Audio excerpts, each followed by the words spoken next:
Amigos de Biblia Libre, ¿cómo están? Mi nombre es Edgar Escobar. Bienvenidos a nuestro devocional diario. Buenos días, maestro de Biblia Libre. Hoy es 10 de enero de 2023 y estoy ya prácticamente de 2024. Wow, estoy en el 2023 todavía. De 2024 y esto ya prácticamente se acabó. Se acabó el año ya.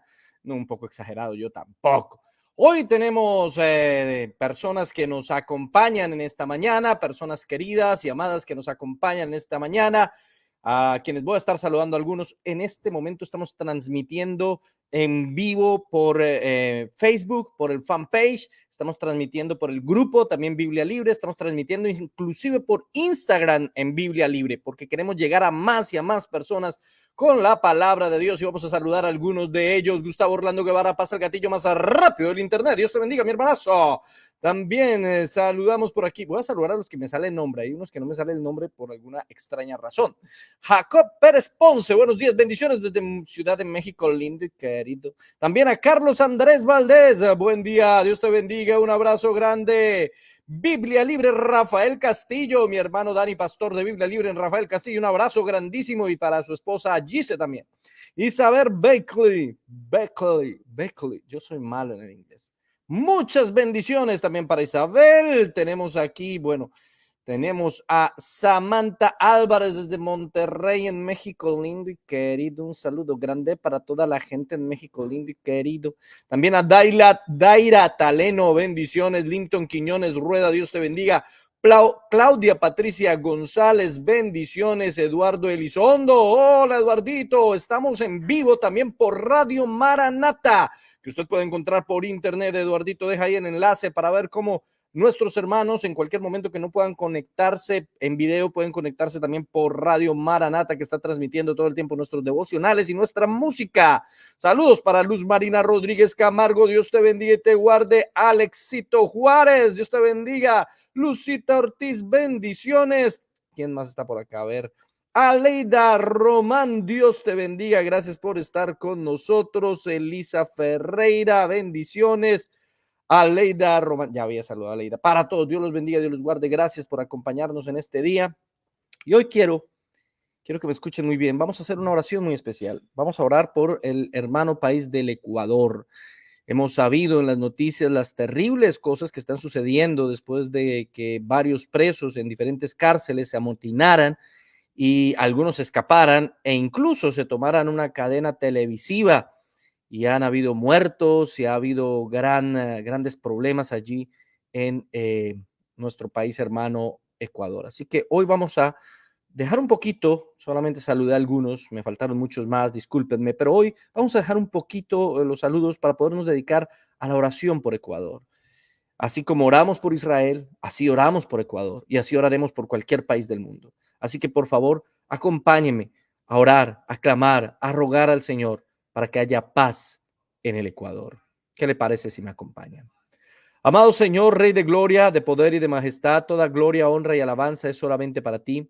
Eres el único digno de ser alabado, glorificado y exaltado. Te doy gracias por la oportunidad y el privilegio que me das de compartir con mis hermanos queridos que están conectados en este momento en el fanpage Edgar Escobar, en el Facebook Edgar Escobar, en el grupo de Facebook Biblia Libre, y también a aquellos que están conectados en Instagram Biblia Libre y que nos ven por las diferentes plataformas y los que nos escuchan por Radio Maranata. Gracias, Señor, porque estamos transmitiendo en diferentes espacios y llevando la palabra de Dios a diferentes lugares. Hoy queremos unirnos en oración, Señor, por nuestro amado país hermano, país vecino del Ecuador. Está pasando un momento, está enfrentando un momento muy difícil, muy duro. Está enfrentando un momento bien complejo el Ecuador, en medio de la crisis, de la declaración de un conflicto armado interno, que es algo que nos preocupa sobremanera. Ya se ha pedido, Señor, que muchos de estos grupos sean considerados entre grupos terroristas internacionales, cuando antes simplemente eran considerados como bandas delincuenciales locales. Y esto es un paso político bien complejo y que coloca a Ecuador en una muy mala situación frente al panorama internacional, las inversiones internacionales, el apoyo extranjero también, del cual depende este hermano y amado país. Por eso te pedimos, Señor, que hagas tu obra maravillosa, que traigas paz al Ecuador, que traigas al arrepentimiento a aquellos hombres que están causando daños y muertes, que protejas a tus hijos y a tu pueblo en medio de este momento tan difícil que está enfrentando el Ecuador, Señor. Cuida a todos los verdaderos hijos tuyos, cuida a todo el mundo, protégelos a todos, cuida a los niños, a los más desamparados, pero especialmente te pedimos, Señor, que cuides a los hijos tuyos, a tus hijos, a tu iglesia. Tú has prometido guardarnos en medio de la tribulación. Esa es tu promesa. Y tú lo vas a cumplir, lo creemos, Señor, porque tú siempre cumples tus promesas. Por eso yo te ruego, te pido, te suplico y te imploro que tú guardes, Señor, que cuides y protejas, Señor, de una manera maravillosa a nuestros amados hermanos allí en el Ecuador. Guarda a cada iglesia, a cada pastor, a cada líder, a cada hombre y mujer que se dispone a predicar tu palabra. Dales valentía en este difícil momento y apacigua, Señor, apacigua más bien las aguas de la violencia, de la muerte. Apacigua, Señor, a este país, trae paz, trae paz. Es tan fácil simplemente profetizar violencia y decir que va a haber violencia en Colombia, en Ecuador, en Argentina, en México, en República Dominicana, en Panamá, en Uruguay, etcétera. Eso es fácil, decir que va a haber violencia, muerte, pero rogar por la paz, pedir y unirnos en oración, en clamor, en estudio bíblico por la paz de un pueblo, eso es muy diferente. Y hoy nos queremos unir como un solo hombre, como un solo pueblo, para rogar a ti, para suplicar a ti, para implorar al cielo que tengas misericordia, Señor, de nuestro amado país del Ecuador. Guarda cada familia. Consuela a quienes han sufrido pérdida en este tiempo. Trae paz y consolación a aquellos que han perdido algún familiar o algún ser amado. Ayuda a los entes estatales, Señor, a tomar decisiones asertivas y a no permitir que haya más violencia y más muerte dentro de este país. Te lo suplicamos, Señor. También clamo a ti por cada uno de los que ya están conectados, para que les bendigas, para que les ayudes, para que este devocional pequeño sea de bendición para ellos. Te lo suplico con todo el corazón. En el nombre del Padre, del Hijo y del Espíritu Santo. Amén y amén. Muy bien, mis amados hermanos, gracias por estar con nosotros. Dios los bendiga y Dios los guarde. Saludamos a las personas que en Instagram se han estado uniendo a esta transmisión. Aquí los vemos ya conectados. Gracias por acompañarnos. Desafortunadamente sus mensajes no me llegan acá, así que no puedo leerles, pero déjenlos ahí, yo los leeré después seguramente. Muy bien, mis amados hermanos, estamos analizando, estamos viendo la palabra de Dios y estamos estudiándola alrededor de Lucas en el capítulo 2. Hemos estudiado desde el año pasado Lucas versículo por versículo. Ese es nuestro estudio y hemos descubierto cosas fascinantes, maravillosas, misteriosas, impresionantes. Y hoy analizaremos Lucas capítulo 2 a partir del verso 25. Acompáñeme, Lucas capítulo 2, verso 25. Dice la palabra de Dios. Y aquí había en Jerusalén un hombre llamado Simeón, y este hombre justo y piadoso esperaba la consolación de Israel, y el Espíritu Santo estaba sobre él. Ahora, entendamos varias cosas en este versículo que son de carácter teológico. En primer lugar, el Espíritu Santo estaba sobre Simeón, no en Simeón, y ahí hay una diferencia entre lo que se vivía antes de la muerte de Cristo y su ascensión y después de Hechos 2, cuando el Espíritu Santo vino a morar en nosotros. Ya no estaba fuera de nosotros, sino en nosotros. Simeón tenía el Espíritu Santo, ellos eran llenos del Espíritu Santo frecuentemente, pero ahora no solamente eran llenos del Espíritu Santo, ahora a partir de Hechos 2 tenemos al Espíritu Santo con nosotros todo el tiempo. Y aunque pecamos, Él se contrista, pero no se va, sigue ahí, cumple su papel, nos santifica, nos purifica, nos redarguye de pecado, de justicia y de juicio y nos guía a toda verdad. Simeón entendía eso. Simeón estaba lleno del Espíritu Santo, como en el Antiguo Testamento a muchos verdaderos siervos les pasó, pero el Espíritu Santo no moraba en él continua y permanentemente como si lo hacen nosotros. Es un privilegio que debemos entender y que debemos darle gracias al Señor por ese maravilloso honor, por ese maravilloso privilegio de que el Espíritu Santo esté con nosotros. En segundo lugar, dice que él esperaba la consolación de Israel. Recuerde que aquí estamos en el contexto de que María y José están llevando a Jesús a presentarlo 8 días después de su nacimiento en el templo y a que lo circunciden, porque él cumplió absolutamente todas las cosas de la ley. En ese proceder, este hombre parece, seguramente había escuchado algo sobre el nacimiento de Cristo o sobre el nacimiento de Juan el Bautista y seguramente estuvo ahí pendiente. No es una revelación, no es que Dios le dijo, ve ahora, pero sí Dios aparejó todas las cosas para que él estuviera exactamente en ese lugar y viera la consolación de Israel. Jesús es la consolación de Israel. Cuando hablamos del consolador, generalmente lo que se nos viene a la mente es el Espíritu Santo. El Espíritu Santo es el consolador. Sí, el Espíritu Santo es el consolador ahora, pero el consolador en ese momento en el que estaba viviendo Simeón, aquel que traía consuelo a Israel era Cristo, era Jesús. Por eso cuando Jesús se va, él dice, yo enviaré otro consolador. O sea, que él era alguien que consolaba a Israel y al irse, él iba a enviar al Espíritu Santo, junto con el Padre, iban a enviar al Espíritu Santo que nos iba a consolar, a traer consuelo. Otro consolador. Pero este hombre lo que más anhelaba en su vida, lo que más deseaba era conocerlo. Y mire lo que dice el verso 26.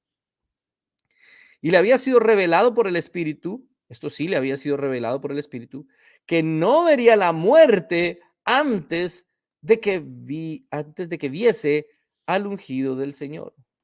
Entonces, el Espíritu Santo lo va a guiar, le va a mostrar. Primero le mostró que él no moriría sin antes conocer a ese consolador. Y luego le dijo, de alguna manera, ve, allá está. Tienes que ir ahora. ¿Sí? El Espíritu Santo le hizo sentir que tenía que ir ahora. Le llevó hasta allá. Pero Simeón tenía ese sueño. Y el Señor le responde, no vas a morir hasta que lo veas. ¿Qué quiere decir eso? Que cuando lo viera, se moría. Verlo era como decir, ahora sí tienes, en cualquier momento te vas, en cualquier momento te mueres. Este hombre era un anciano sabio, un hombre lleno del Espíritu Santo de Dios. Un hombre lleno del Espíritu Santo de Dios. Ahora bien, sigamos leyendo. Y movido por el Espíritu, ¿se acuerdan lo que les dije? El Espíritu Santo le hizo sentir que debía ir al templo. Vino al templo y cuando los padres del niño lo trajeron al templo para hacer por él conforme al rito de la ley, él le tomó en sus brazos y bendijo a Dios diciendo, wow. El Espíritu Santo le dice, tienes que ir al templo. Él va al templo y cuando ve al bebé y sus padres que venían con él, él se da cuenta, él es la consolación de Israel. Él es. No nos dice la Biblia cómo, no le dijo, ¿cómo se llama usted? María, José. Ah, mucho gusto. ¿Me dejan alzar al bebecito? Está muy bonito. Sí, claro, cómo no tome. No. De hecho, esto no era normal. Que él alzara al bebé. Él no era, digámoslo, un hombre, un sacerdote. Seguramente era un hombre importante. Seguramente era un hombre conocido. Pero, ¿por qué va a tomar él al bebé? Esto para los judíos era ya extraño. No sabemos cómo lo hizo, pero le dieron autorización y le dieron al bebé y lo tomó en sus brazos. Imagínese el enorme privilegio de este hombre, el cual seguramente por estudiar las escrituras sabía que Cristo iba a venir, que el Señor, el Mesías iba a venir como un pequeño bebé. Lo sabía ahora, lo entendía. Él pudo haber visto al Señor de cualquier otra forma. Pudo haber visto al Señor en la cruz, pudo haberlo visto en gloria, pero lo vio como un pequeño bebé. Esa fue la manera en la que el Señor decidió mostrarse a Simeón, revelarse a Simeón. Pero qué privilegio tan grande y tan enorme. Tiene al creador del universo, al Señor de señores, al Rey de reyes en sus brazos. ¡Wow! Esto es increíble. Sí, es Dios en sus brazos, pero también es un humano. Es un bebé. Común y corriente en el sentido humano, pero en el sentido espiritual, Dios hecho bebé. O sea, qué cosa tan impresionante. Qué privilegio más grande. Y nosotros podemos decir, oh, yo quisiera ser Simeón. Yo quisiera haber tenido ese privilegio enorme de cargar al maestro. Usted tiene un privilegio más grande que el de Simeón, porque usted tiene al Espíritu Santo en usted. Por eso lo dije al principio. ¿Y eso qué implica? Que Jesús está con usted todos los días del mundo, todos los días de su vida hasta el fin del mundo. Él lo prometió: estaré con ustedes todos los días hasta el fin del mundo. Y decimos: oh, qué privilegio tuvo Simeón, yo quisiera cargar al bebé. Pero usted tiene un privilegio más grande. Jesús, el Señor, el Dios del universo, está en usted todos los días hasta el fin del mundo. Y a veces no lo valoramos, no nos damos cuenta de lo inmenso que es ese privilegio, de lo grande que es ese honor, de lo maravilloso que es que el Espíritu Santo, que Dios mismo more en nosotros. Nos acostumbramos, como a todo en la vida, eso es parte de nuestra naturaleza humana. Nos acostumbramos a las cosas, nos acostumbramos a que Dios nos escuche, nos acostumbramos a que todas las oraciones sabemos que llegan a Él, porque Él está con nosotros, nos acostumbramos a decirnos: ya estamos salvos, somos salvos, y no valoramos ese privilegio, ese honor. Si lo entendiéramos, todas las mañanas nos levantaríamos y daríamos gracias: Dios mío, porque estás conmigo otra mañana más. Daríamos gracias por cada segundo, por cada milésima de segundo de vida, donde podemos estar en su presencia, donde podemos escuchar su voz, donde podemos entenderle. Dejaríamos de quejarnos por tantas cosas y por tantos problemas, y dejaríamos por un segundo de estar simplemente lamentando nuestra condición, y daríamos gracias a Dios porque está con nosotros y no nos ha abandonado y no nos ha dejado, y no simplemente lo tenemos en los brazos, lo tenemos dentro de nosotros, en nuestro ser. Habita en este cajón llamado cuerpo. Ahí está el Espíritu de Dios en nosotros como iglesia. Qué privilegio más enorme.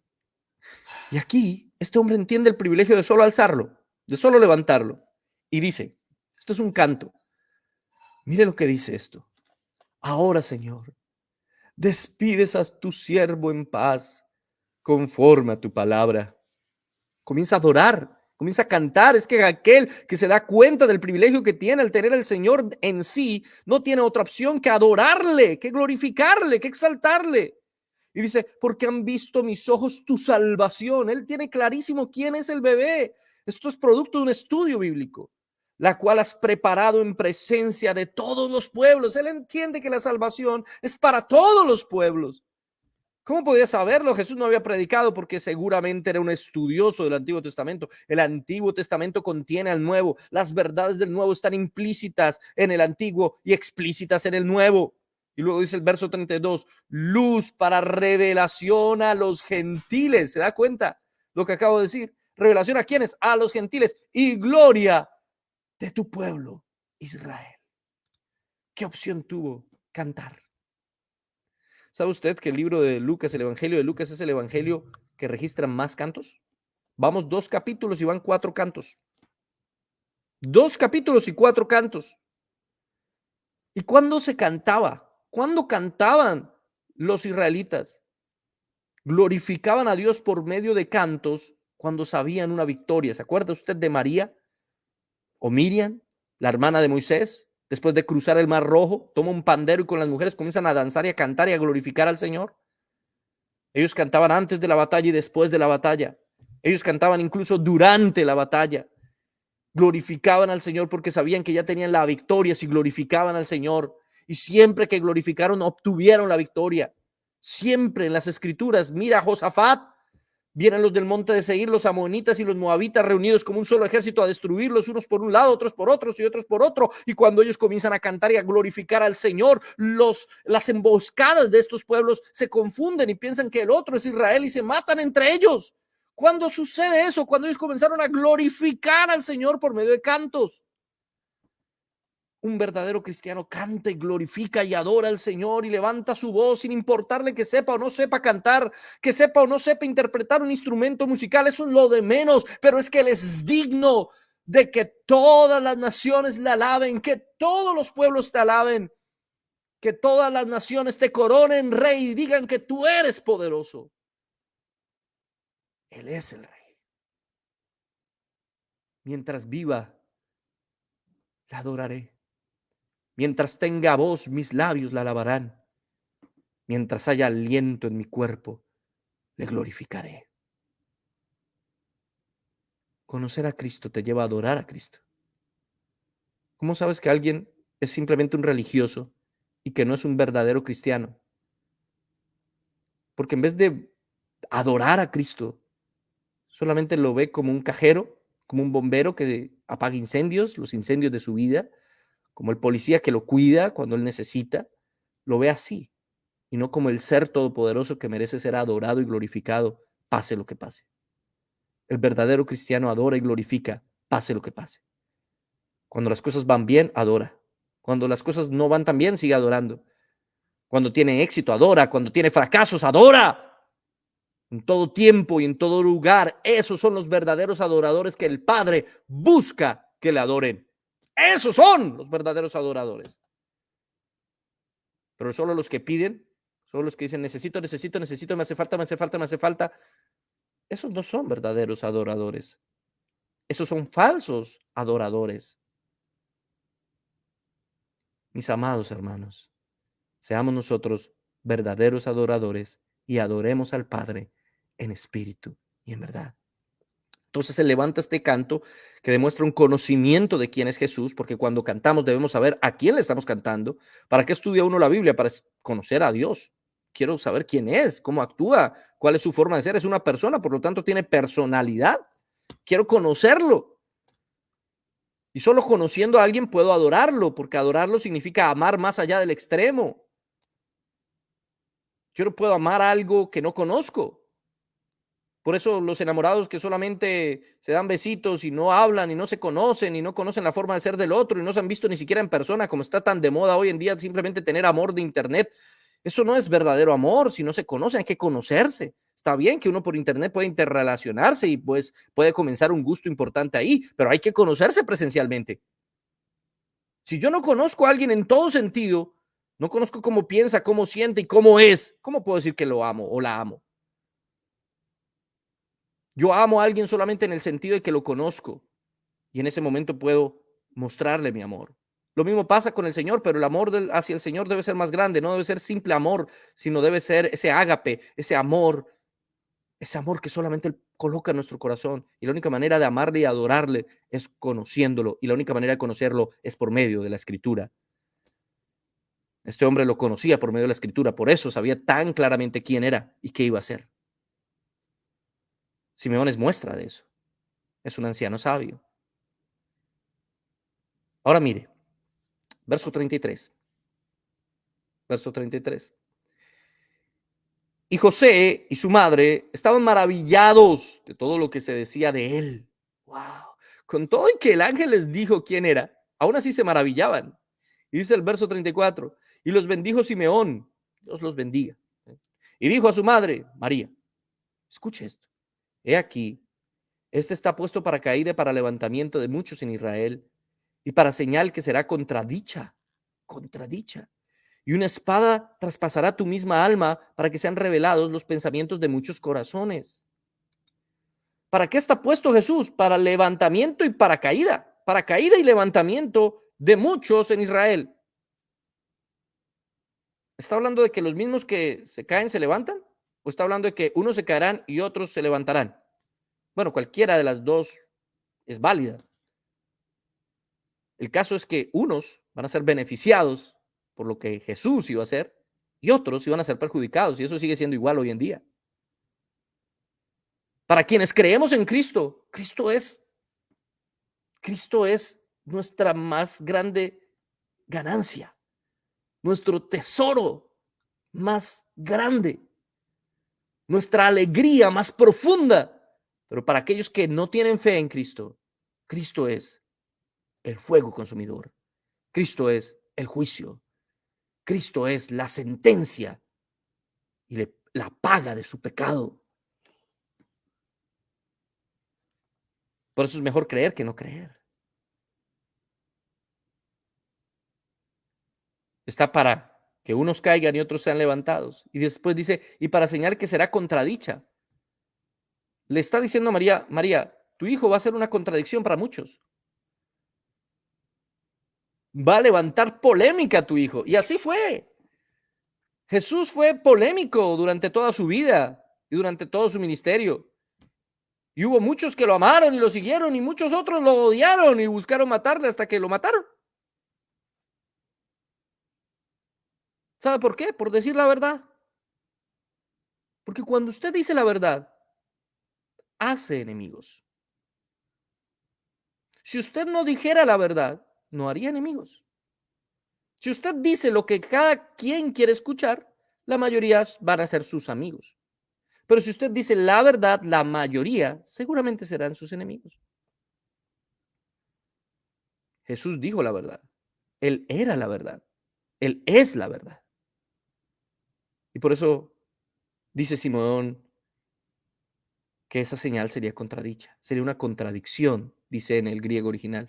Va a haber una contradicción. Muchos se van a contradecir por lo que él va a decir.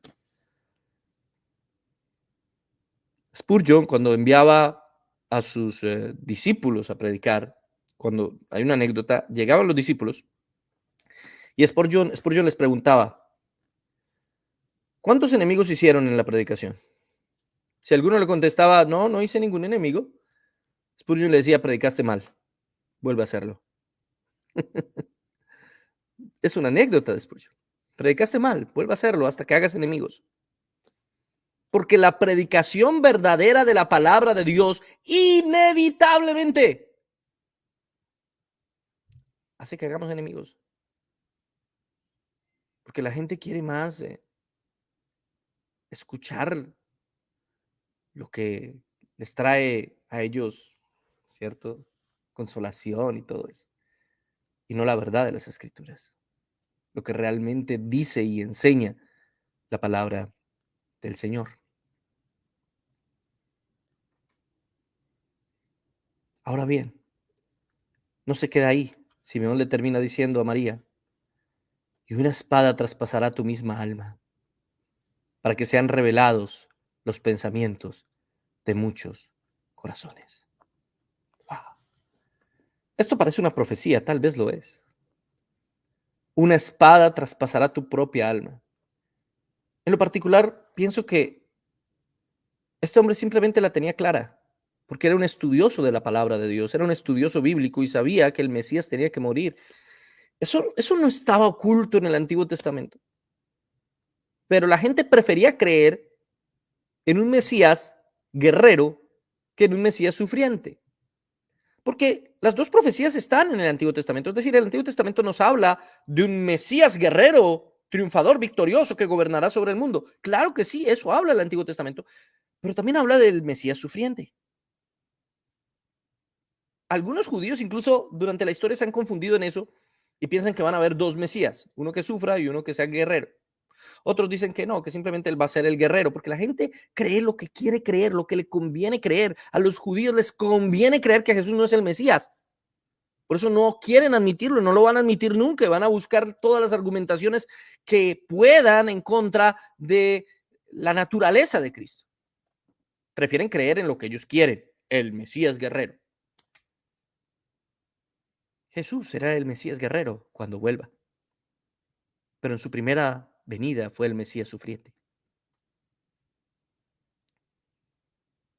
Y parece que Simeón se dio cuenta de eso.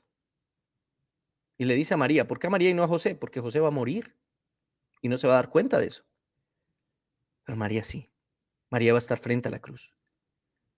Y este hombre le dice, una espada traspasará tu misma alma. Qué expresión tan poética, tan tremenda. ¿Qué puede haber más doloroso, más terrible, más angustiante que ver morir a un hijo? No me imagino un dolor más grande en este mundo. Y aparte, no verlo morir de cualquier manera, ver que lo torturan, que lo humillan, que lo escupen, que lo tratan mal. Una espada traspasará tu propia alma, María. Yo sé que aquí hay muchas madres que sufren por sus hijos, que sufren porque sus hijos no les obedecen o porque están en malos pasos, porque se casaron mal o porque no tienen empleo o porque no quieren trabajar. Pero no eres una víctima aún así. Sé que sufres, sé que duele, pero imagínate a María ver a su hijo sufriendo todo lo que sufrió, sabiendo que era inocente, sabiendo que tenía que hacerlo. sabiendo que lo está haciendo voluntariamente porque es lo correcto, y aún así queriendo tomar su lugar, porque seguramente quería, pero sabía que no podía y no debía, que ese era el lugar de Cristo, que solo Él podía hacerlo, nadie más. Por eso cuando nos dicen que ella era una corredentora, es una mentira, no es posible. Solo Él podía hacerlo, nadie más. Solo Él era perfecto, solo Él había cumplido totalmente la ley. Solo Él podía pagar los pecados de otros porque no tenía pecados propios por los cuales pagar. Y eso no evitaba que a María le doliera y que le traspasara el alma. Le traspasara el alma. Pero era la voluntad de Dios. Era la voluntad de Dios. Ver sufrir a un hijo no es fácil. Es muy doloroso. Pero si Dios lo permitió es por algo. Algo tiene que aprender. Algo tiene que vivir. A los hijos hay que dejarlos que sufran. Sí, porque en la vida se sufre. Porque la vida no es fácil. Porque la vida es dura. Y ellos tienen que aprenderlo. Jesús ya lo sabía. Y voluntariamente se ofreció en sacrificio. María lo sabía y sabía que eso tenía que pasar. Y aunque le partió el alma, sabía que eso tenía que ser así. Aunque nos parta el alma, dejemos que nuestros hijos vivan lo que Dios quiere que vivan. No intentemos evitarles todos los dolores. No intentemos pintarles un mundo de fantasía. Hay una película muy linda que se llama La vida es bella, donde el padre le pinta un mundo de fantasía a su hijo en la Segunda Guerra Mundial para que no se dé cuenta y no sufra. El mensaje es lindo. Pero se ha puesto a pensar qué pasó después, cuando ese niño se dio cuenta de todo lo que sufrió, de cómo habían sido muertos sus padres, los habían asesinado injustamente. Llega un momento en que iba a tener que darse cuenta de la cruda realidad, que ese tanque no era suyo. Va a llegar un momento en que se va a chocar. ¿Cómo así? Mi padre me mintió. Perdónenme, les daño la película. Qué pena. Pero llegará un momento en que el niño se dio cuenta de eso. Todo fue una mentira, todo fue una farsa. No tengo tanque y ahora soy huérfano. Y ahora voy a tener que vivir, quién sabe, en qué orfanato, en qué lugar. Gracias, Padre, porque permitiste que yo estuviera vivo, pero aún así no estoy preparado para este sufrimiento. Nada me preparó para sufrir, porque mi vida siempre fue bella. Y la vida no es bella. Solo es bella si entiendes que Cristo está contigo. Es la única forma para que tu vida sea bella. Porque sufres sabiendo que tienes un propósito en tu sufrimiento. Porque sufres sabiendo que Cristo está contigo, que Él no te va a dejar, no te va a desamparar. Porque sufres entendiendo que el Señor es quien te guarda y te protege. Ahora bien, esto no se quedó ahí. Verso 36.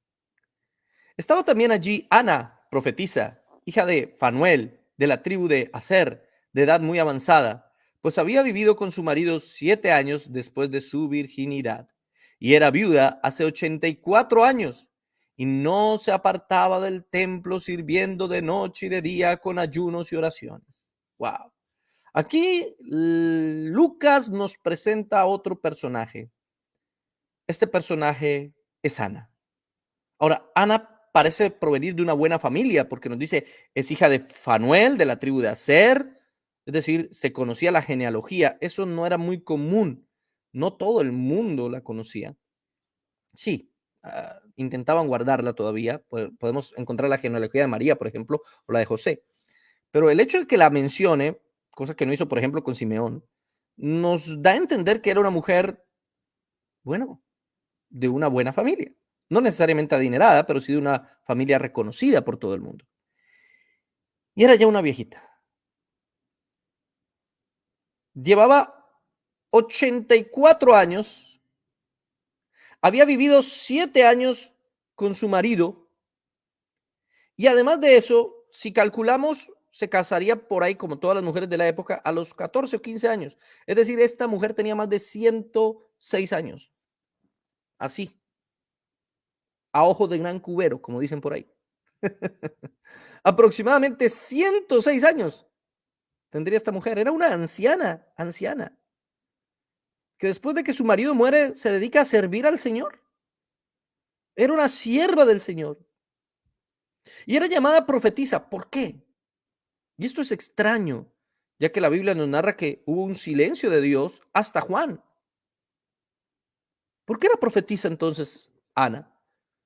No había profetas hombres, eso es absolutamente claro. Es posible que excepcionalmente ella haya profetizado en alguna oportunidad. No es que andara diciendo profecías como muchos falsos profetas por ahí hoy en día, cada 8 días. No, no, no. Seguramente en algún momento dijo alguna profecía. O hay algunos otros intérpretes que ven este texto y dicen, no, no, no. Lo que está diciendo es que esta mujer va a profetizar. Era profetisa. Ana, profetiza. ¿Por qué? Porque profetiza alrededor de Cristo. Entonces hay algunos teólogos que dicen, Ana se convierte en este momento en una profetisa. Todo el tiempo fue simplemente una mujer que asistía, iba al templo y era muy fiel, pero al momento de encontrarse con Cristo, el Señor la usó para dar y proferir una profecía. En ese momento se convierte en profetisa. Sea como sea, era una sierva del Señor. Y mire lo que dice la Escritura. Y era viuda hacía 84 años y no se apartaba del templo sirviendo de noche y de día con ayunos y oraciones. Era consagrada, consagrada. Esta, presentándose en la misma hora, también en la misma hora, daba gracias a Dios y hablaba del niño a todos los que esperaban la redención en Jerusalén. Dos ancianos, ambos con un sueño, conocer al niño. Ambos consagrados, llenos del Espíritu. Y ambos tuvieron el privilegio de conocerlo como bebé. Ninguno de los dos vio la crucifixión, eso es lo más seguro. Ninguno de los dos escuchó una sola prédica de Cristo, nunca. Y sin embargo, los dos están en la gloria con Él. Porque el Señor decidió revelarse a ellos aún desde bebé. Sí.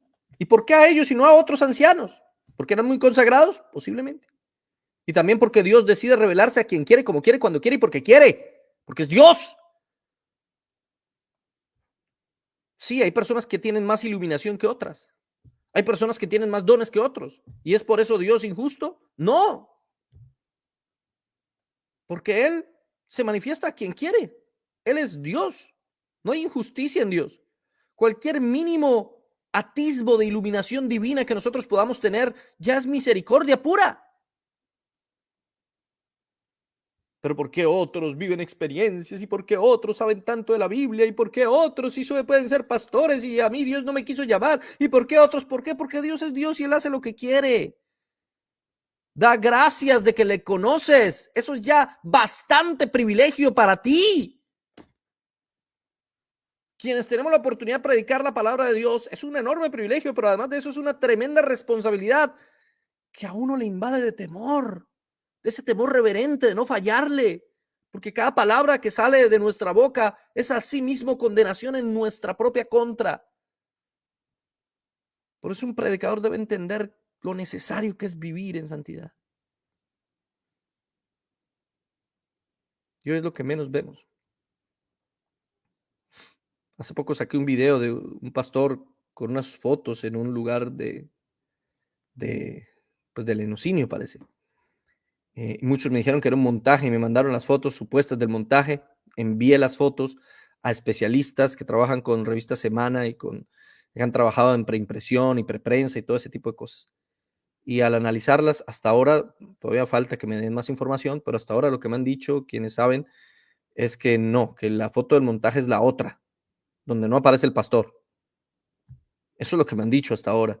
Seguramente cuando tenga todos los datos exactos sacaré un video. Lo extraño es que el pastor no ha dicho nada. Que le escriben y le escriben y le escribimos y le escribimos y no dice nada. ¿Por qué? ¿Qué pasa en este mundo donde la gente no, ni siquiera los pastores ya tienen esa convicción?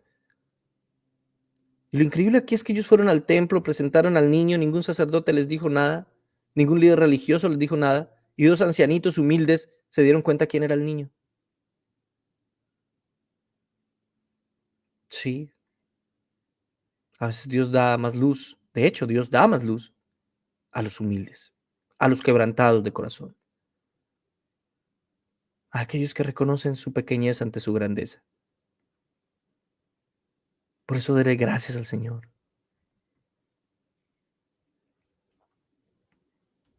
Yo no intento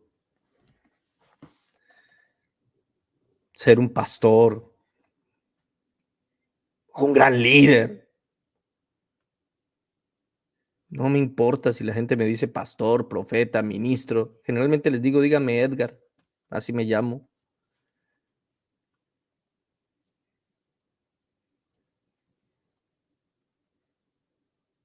Porque sé mi condición, porque sé que soy un vil pecador, porque todos los días a mi mente, a mi conciencia viene el Espíritu Santo redarguyéndome. Y me doy cuenta que todos los privilegios y las bendiciones que tengo de estar aquí con ustedes, de compartirles la palabra, no las merezco. Y por eso tengo que hacer lo mismo que hacía Ana. Hablarle a todo el mundo de ese niño que después se convirtió hombre y que murió en una cruz. Ana no aguantó ver a ese niño y le hablaba a todo el mundo. ¿Saben a quién vi? El Mesías nació. Seguramente no le creían. Seguramente me decían, esto es una vieja loca. Esa ancianita ya perdió la cordura. Está muy viejita. Pero ya sabía a quién había visto. Ella sabía que conocía al Señor. Y aunque era una viejita, no le importaba y seguía y predicaba y le decía a todo el mundo. Y seguramente muchos decían, ahí tan fastidiosa, ahí tan cansona, ahí ya no nos diga más. Y ella seguía contándoles, vi al Salvador, vi al Señor, conocí el bebé que cambiará la historia. Tremendo evangelista. Una ancianita evangelista y profeta. ¿Cómo no hablar entonces nosotros? ¿Cómo no glorificarle? ¿Cómo no exaltarle? ¿Cómo no decirle a todo el mundo las maravillas que ha hecho en nuestra vida?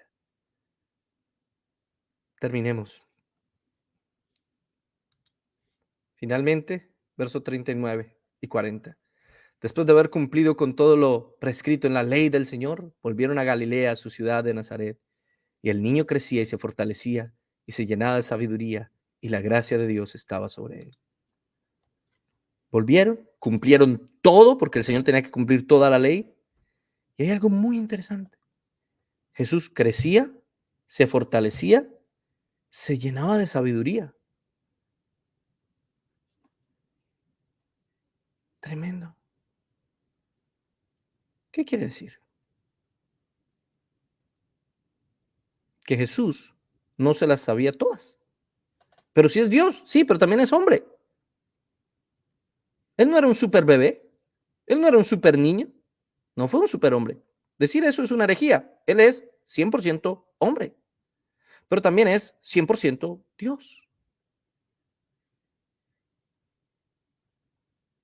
¿Se dan cuenta? Y eso es lo mejor de todo. Es como nosotros. Por eso es que lo tenemos que imitar a él. Como llegaba, señalaba a los fariseos, les decía en su cara lo que tenía que decirles. Muchas veces usó el sarcasmo, como cuando les dice, ustedes son unos sepulcros blanqueados. Eso es sarcasmo. Eso es sarcasmo. Jesús era así, les decía sin pelos en la lengua lo que le tenía que decir a toda esa generación de víboras. Ustedes son de su padre, el diablo, les decía. Ay, no, Dios es amor, Dios no puede ser así, Jesús no era así. Así era Jesús. Porque eso es amor. Ese amor mentiroso que venden hoy en día, eso no es amor. El Señor vino a traer conflicto y división. Porque la unidad debe estar en la verdad. La unidad en la mentira es pecado. Cuando buscan los cristianos unirse alrededor de falsas doctrinas, eso es pecado. La verdadera unidad debe estar alrededor de la verdad de las Escrituras. Fin. Eso es lo verdaderamente cierto en la Biblia. Por eso Jesús les dijo, ¿ustedes creen que yo vine a traer unidad entre padres e hijos, hermanas y hermanos? No, yo vine a traer fue división. ¿Por qué creen que el Señor se la pasaba con los más sencillos y humildes? Y eran pecadores también. Pero atacaba mucho más fuerte a los fariseos, a los religiosos, a esos. Les daba con todo, hermano. Si usted no entiende eso es porque usted no ha leído la Biblia. No tiene ni idea de lo que la Biblia realmente enseña. Ese es el Jesús que iremos analizando poco a poco. Alabemos al Señor, démosle gracias al Señor. Acompáñeme en oración. Amado Señor, Rey de gloria, de poder y de majestad, te doy muchas gracias por lo que hoy nos has permitido estudiar. Bendice a cada uno de los hermanos que han escuchado esta palabra. Gracias, Señor, por este grupo precioso que hemos tenido en el día de hoy. Nuestra meta es poder alcanzar los 150 en cada transmisión. Ayuda a mis hermanos a que compartan esta transmisión por todas sus redes sociales y que llegue la palabra de Dios a más personas. Gracias por tu misericordia y tu fidelidad. Gracias porque eres bueno y porque eres fiel. Gracias porque eres un Dios maravilloso y todopoderoso. Te adoro, te alabo y te exalto con todo mi corazón, Señor, en el nombre del Padre, del Hijo y del Espíritu Santo. Amén y amén. Muchas gracias, mis hermanos queridos. Dios les bendiga. Si recuerdan, en nuestro canal de YouTube ayer subimos un video sobre la Gigemanía, ¿sí? Y me burlo de los falsos maestros y falsos profetas, como lo hizo Pablo, como lo hizo Elías. ¿Se acuerdan? Elías, que les gritaba a los falsos profetas, a ver, oren más fuerte, a ver si su Dios va, los escucha y desciende fuego del cielo. De pronto está en el baño ocupado y por eso es que no ha descendido el fuego del cielo. Uno nunca sabe. Así, eso es lo que dice literalmente el texto en el hebreo original. Pero como la gente no estudia la Biblia, pues no sabe ese tipo de cosas. Así que sí, nos burlamos no de las personas en sí, pero sí de las falsas doctrinas y las falsas prácticas en el cristianismo y señalamos los pecados no de cualquier persona, sino de los líderes religiosos que debiesen ser ejemplo para los demás, ¿sí? Y pedimos misericordia al Señor, que tenga misericordia de nosotros y nos aleje también del pecado, porque también nosotros tenemos que cuidarnos primeramente. Ore por nosotros, hermano. Ayúdenos en oración. Es lo más importante y lo único que les pido. Dios los bendiga y Dios los guarde. Y gracias por haber estado con nosotros aquí en Buenos Días, Maestro de Biblia Libre.